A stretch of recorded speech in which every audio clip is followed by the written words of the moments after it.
इस प्रकार करने से गुरु भगवान प्रसन्न होते हैं, अन्न पुत्र धन देते हैं, मनोकामना पूर्ण करते हैं। व्रत और पूजा की विधि बताकर रानी की बहन अपने घर लौट आई।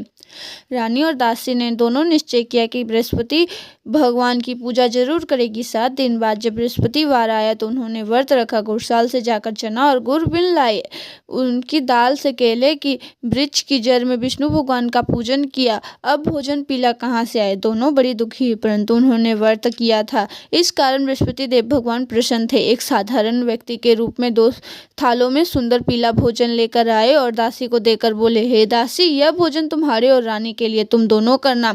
दासी भोजन पाकर बड़ी प्रसन्न हुई, रानी से बोली, रानी जी भोजन कर लो। रानी को भोजन आने के बारे में कुछ पता नहीं था, इसलिए वह दासी से बोली, जा तू ही भोजन कर, क्योंकि तू हमारी व्यर्थ में हंसी उड़ाती है।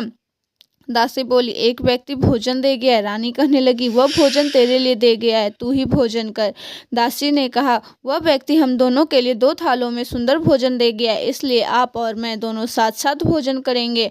दोनों ने गुरु भगवान को प्रणाम कर भोजन प्रारंभ किया। उसके बाद से वे प्रत्येक गुरुवार को व्रत और पूजन करने लगी। बृहस्पति भगवान की कृपा से उनके पास फिर धन हो गया, परंतु फिर रानी पहले की तरह आलस करने लगी। तब दासी बोली, देखो रानी, तुम पहले भी इस प्रकार आलस करते थे, तुम्हें धन रखने में कष्ट होता था, अभी धन नष्ट हो गया। अब गुरु भगवान की कृपा से धन मिला तो तुम्हें फिर पहले की तरह आलस आता है। बड़ी मुसीबतों के बाद हमने यह धन पाया, इसलिए हमें दान पुण्य करना चाहिए। तुम भूखे मनुष्य को भोजन कराओ, प्याओ, लगवाओ, ब्राह्मणों को दान दो, कुआं, तालाब, बावड़ी आदि का निर्माण कराओ, मंदिर, पाठशाला बनवाओ, कुंवारी कन्याओं का विवाह कराओ, धन को शुभ कार्यों में खर्च करो, जिससे तुम्हारा नाम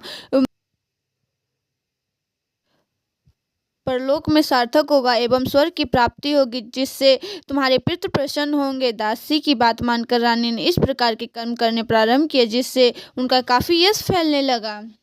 एक दिन रानी और दासी आपस में विचार करने लगे कि न जाने राजा किस दशा में होंगे, उनकी कोई खोज खबर नहीं है। गुरु भगवान से उन्होंने प्रार्थना की तो रात्रि में भगवान राजा को स्वप्न में कहा, हे राजा, उठ, तेरी रानी तुझको याद करती है, अब अपने देश को लौट